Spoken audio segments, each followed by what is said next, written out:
Hello and welcome to The Society with Fatma Shaheen at PTV World. For those who do deny the very fact, the very instance of climate change, the recent floods in Pakistan have proved otherwise. Reportedly, 1/3 of Pakistan has been submerged in water. It has drowned. And not only that, crops, homes and so many other things, infrastructure so to speak, has been washed away. Many people have been displaced, others have also died. Having said that, when we talk about the devastation that these floods have caused, it is very important for us at a very basic level not only to talk about how of course this will have a very negative impact on the Pakistani economy, but equally is it important that we talk about it in terms of a social lens, that how particularly will it actually affect Pakistani society, that too not only short term but also long term. And since climate change is being attributed to be a big reason because of which we had such severe flooding, it is also very important that in this very context we talk about, how climate change has contributed to such floods and of course what are the solutions for Pakistan as a country to fight the same. This and much more to follow on today's show, and to do that let me introduce you to my today's panel. My first panelist for the show today is Dr. Mohsin Hafiz Saab, who is the country representative Pakistan and he's also the regional representative of Central Asia of IWMI. Assalamu alaikum sir and welcome to the show. Thank you very much. You're most welcome. My second panelist for the show today is Dr. Amjad Saqib Saab, who as we all know is a prominent social worker. He's also the founder of Ahuvat Foundation. Assalamu alaikum sir and welcome to the show. Wa alaikum assalam. And my third panelist for the show today is Miss Noor Afshan, who is a youth activist and she's also the vice president of Spread the Word. Assalamu alaikum Noor and welcome to the show. Thank you. You're most welcome. So to get the conversation started with you, now when we talk about this current catastrophe as it has happened, we also understand the fact that, Pakistan witnessed floods back in 2010. So if you were to make a comparison, of the 2010 floods as they did occur and the current floods that have actually devastated the whole country, do you at some point see the echoes of the 2010 floods in the current catastrophe? I think if you look around the evidence-based information, what happened in 2010 and where we are standing at the moment, I will just say in 2010 the predominantly flood was about riverine flood. There was, but this time in 2022 the flood is basically, one is riverine flood, second is about also the flash flood which is coming from the hill torrents. And those, both of these types of flood has basically led toward the catastrophe which we are facing it. If we look around in the 2021, that the International Panel of Climate Change shared a report on hydrology, and then in 2022 in February, where they said that the South Asia region will be facing two kind of extremes. One is the heat waves, and we witnessed those heat waves, unprecedented heat waves in March, April, May. And then there was another prediction, heavy precipitation. Exactly. Then that led to June, July and August, which we are facing it. So Pakistan become a glaring example in one given year.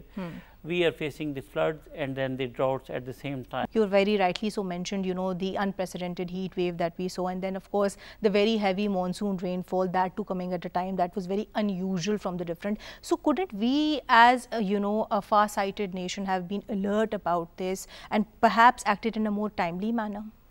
I would say that it has the two factors. One is about the climate change. We don't have any control on those processes and everything because we are 1% global greenhouse emission, but main is coming from the global north, and that has a major impact on the snow and glacier melt, which is around contributing 60 to 70%. We don't have any early disaster warning system. Whether we are talking about flood or drought, we are lacking in terms of long-term planning, system level planning. Those things are not existing. So even that foresight, sir, in that regard was not enough, of course, because when we want to prevent a problem, of course, we have to have the right infrastructure, we have to have the right policy, we have to have the right narrative towards it, on which I will come to you. But before that, I would want you to, sir, contribute to this today's conversation. The show is, sir, about the society. So we all understand the fact that, of course, the devastation that Pakistan has recently witnessed, it, of course, will have a very adverse and negative impact on the economy. But when we talk about the society, sir, psychologically, socially, how do you see it impacting the Pakistani society, that too long term? Yeah, this is a very interesting question, that what are the, there are on one side there are financial and economic impact, and on the other side which you have raised is the social and psychological and emotional impact. That's very, very, very difficult, because trauma brings tremendous issues with the children, with the women, and the elderly.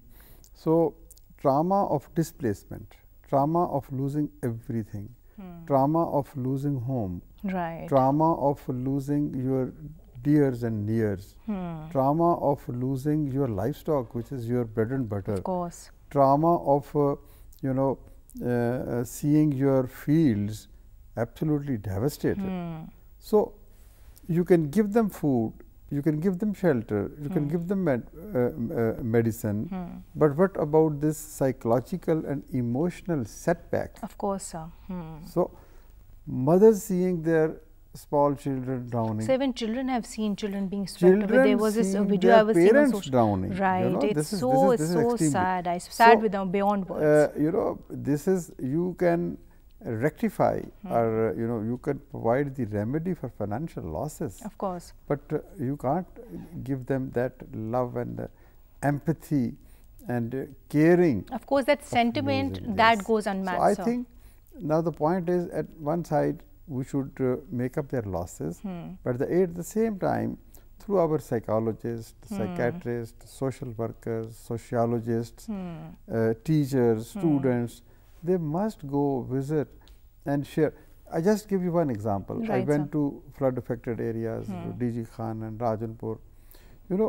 They were happy that they were given some thing to eat, some ration bag, some cash, but they were more happy when I embraced them. I think the morale, the support, the love, and the fact that somebody needs to tell them that yes, you have help and it's okay, we are all with you. That is what they need. That is very important. That is very important. This factor has not been highlighted as yet. That how much important is the emotional strength. This is very important. I work with the poor for the last 20 years.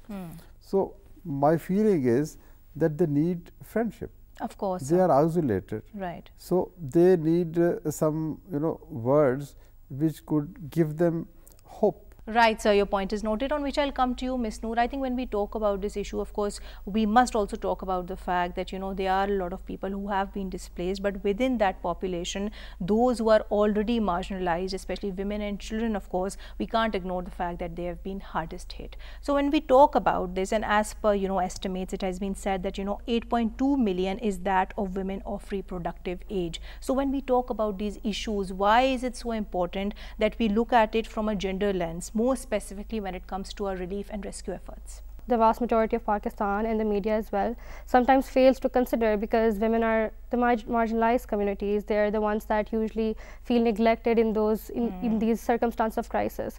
So recently, some women from those flood affected areas contacted a youth activist. They contacted about how they do not have feminine hygiene products in these times of needs, and a lot of volunteers that are going to these flood affected areas are men, and these women are not able to communicate their needs to these volunteers.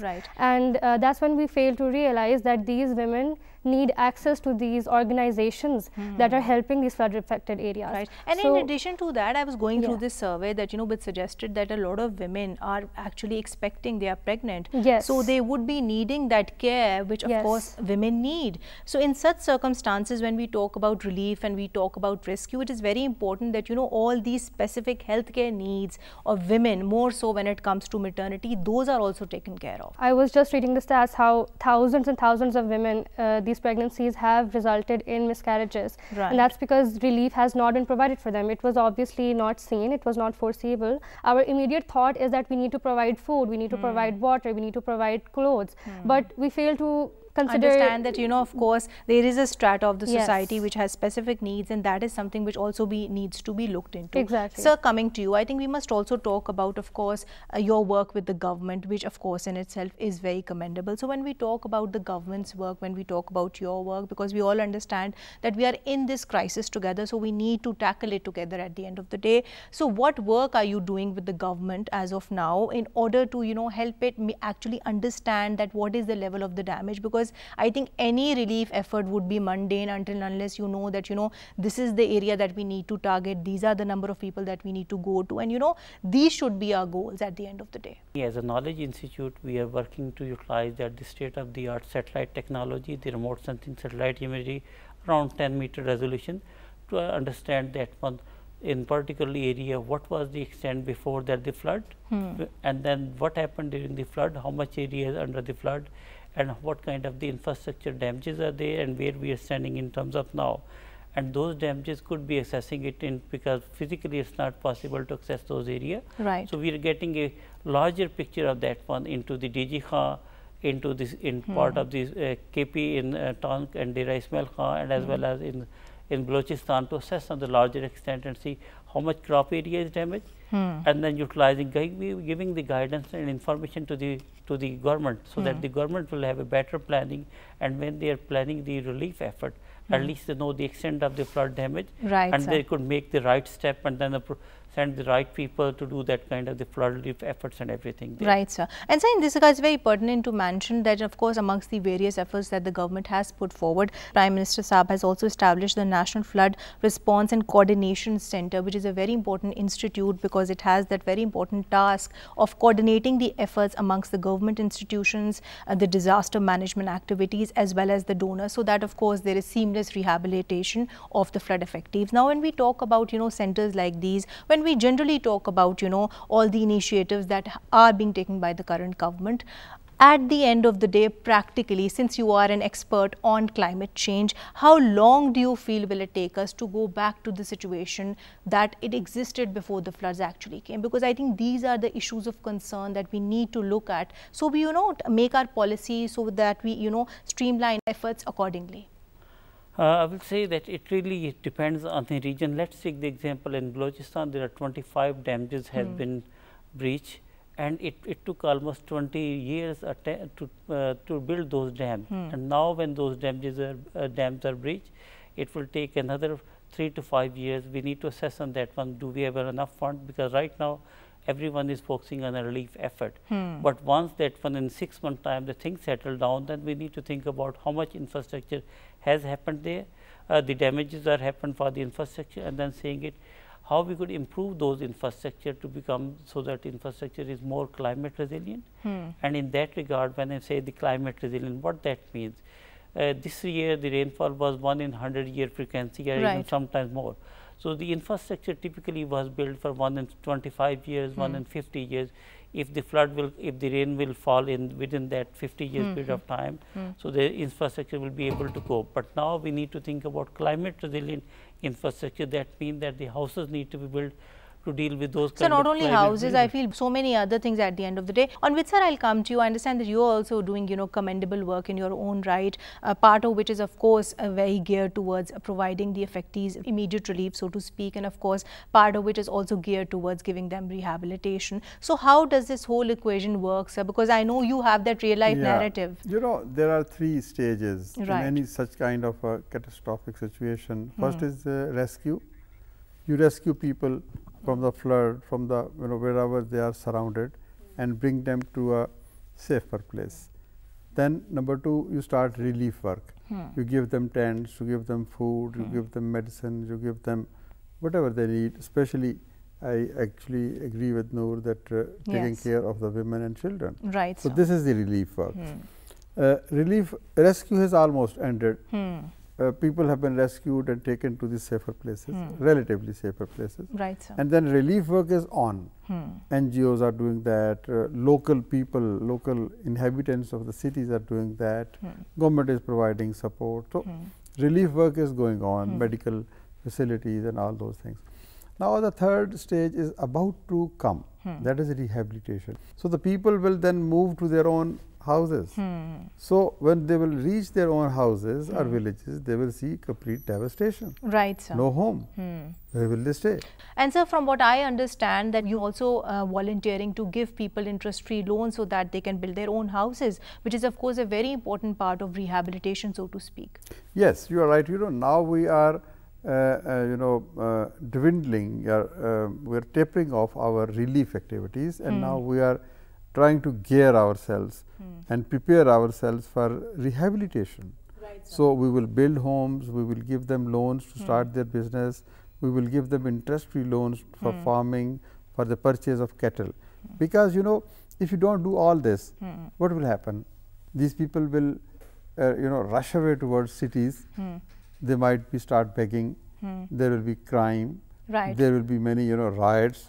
So, something, so we need to bring them to their own place of residence, so that psychologically and emotionally they can connect themselves with that period, but they will be needing home. Right, sir, your point is noted, on which I will come to you, Ms. Noor. I think we must also talk about this from the viewpoint of young people like yourself, because we have seen, you know, Pakistani youth being driven, especially when it comes to providing people relief, when it comes to, you know, leading all these ration drives, and in that way also kind of driving further aid, so to speak. So what role possibly can young people play, especially when it comes to helping the country out, be it in terms of, you know, rescue, be it in terms of relief, or for that matter rehabilitation efforts? The role of youth is extremely important in such crises. I think every part of society should play a role in these crises.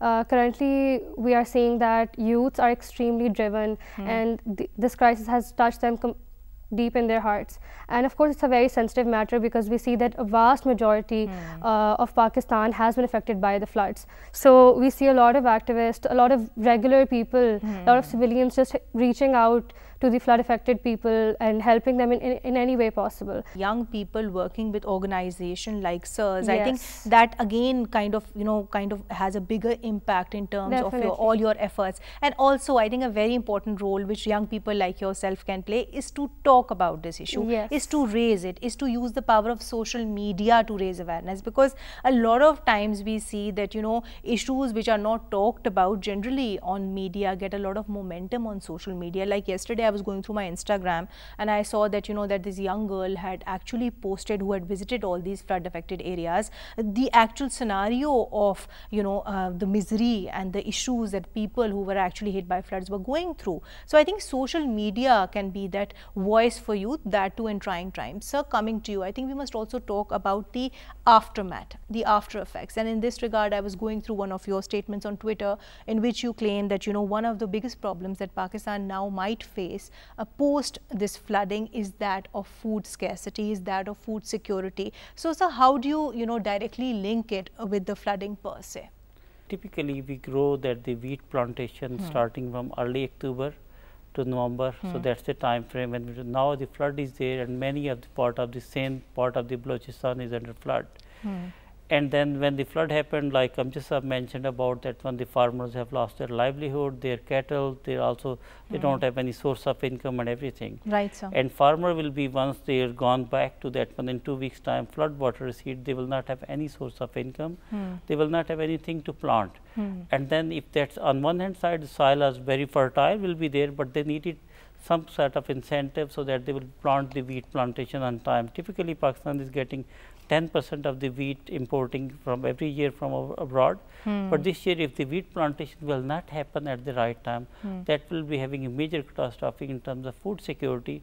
So the government could take certain steps in introducing that the spot price, which the government is doing it typically in January. They could bring it back in October and announcing that the spot prices, and that will give the farmers some incentive that look, that kind of the support is available from the government, and that will the production of wheat crop will be profitable. Second thing linking with that one is government also need to incentivize to the farmers to providing the free seed, the seed on a loan, or the fertilizer, and those sort of the things. All those measures need to take it together so that the farmer will have enough, they seeing that one their livelihood will improve. So coming to you, I think we must also talk about this from an international viewpoint. Now we understand the fact that of course climate change is an issue which is just not hitting Pakistan, it is hitting the entire world. So in this regard, sir, what would your proposals be, whether it's in terms of getting financial help, whether it's in terms of getting technological help?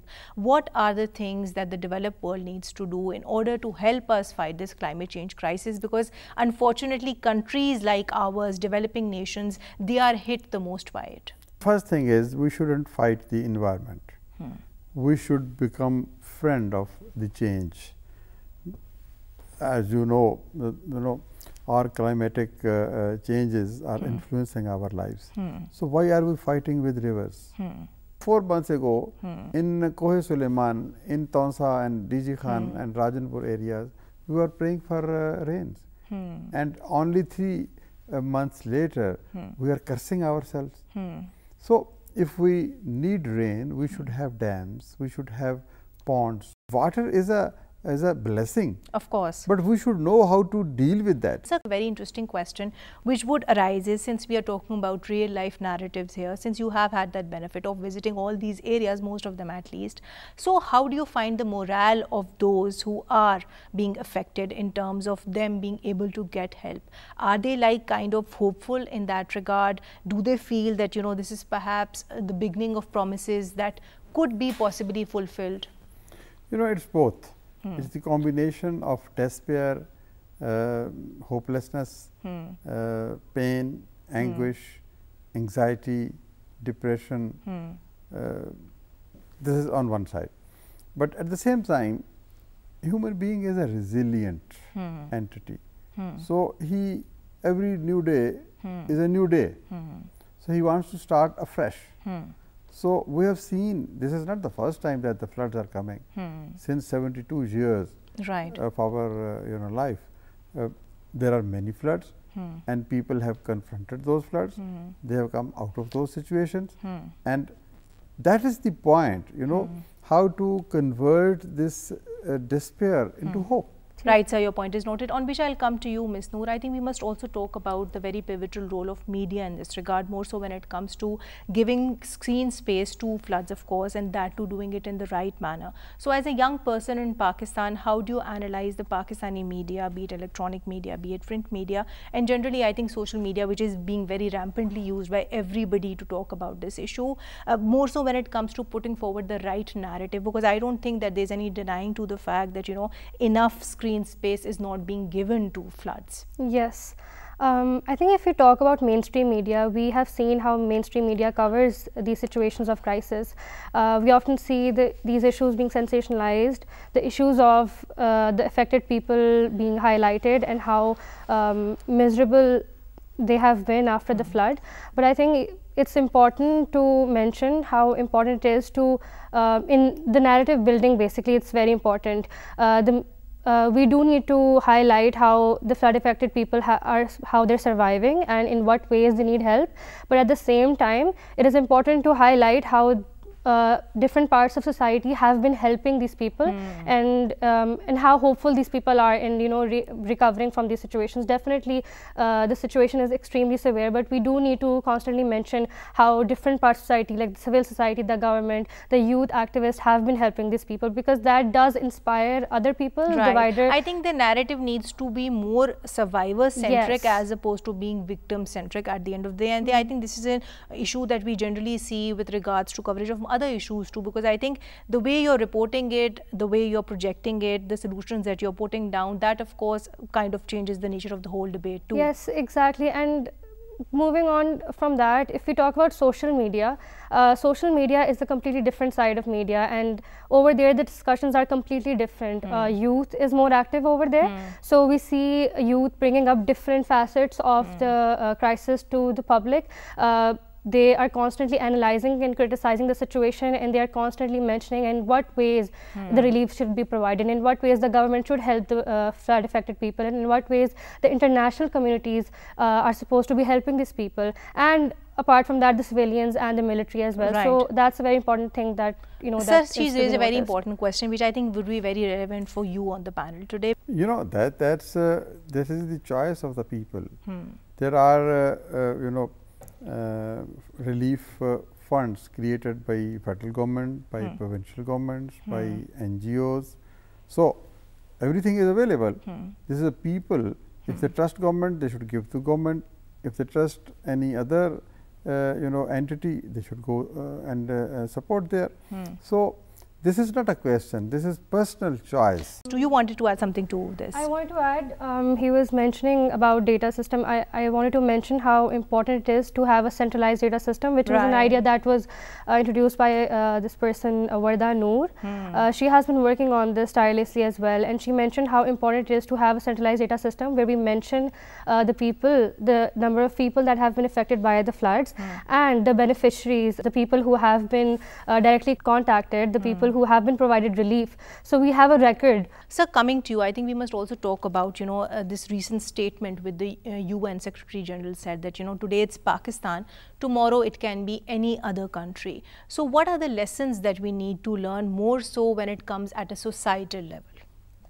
There are many lessons, right, starting from the beginning, psychological reasons, emotional reasons, financial impact, environment, how we should start teaching the environmental changes as a subject right from the beginning in the primary schools, in the high schools, in the universities, even the ladies, women.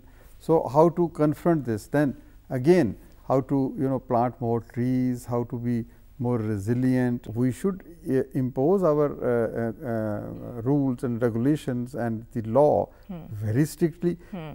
If 2, 3, 4 years there is no flood, people start moving near the rivers or the flood prone areas and build their homes. That's very right. Even you might have seen that picture in Sawat. Yes, so I was about to say that. Who permitted that?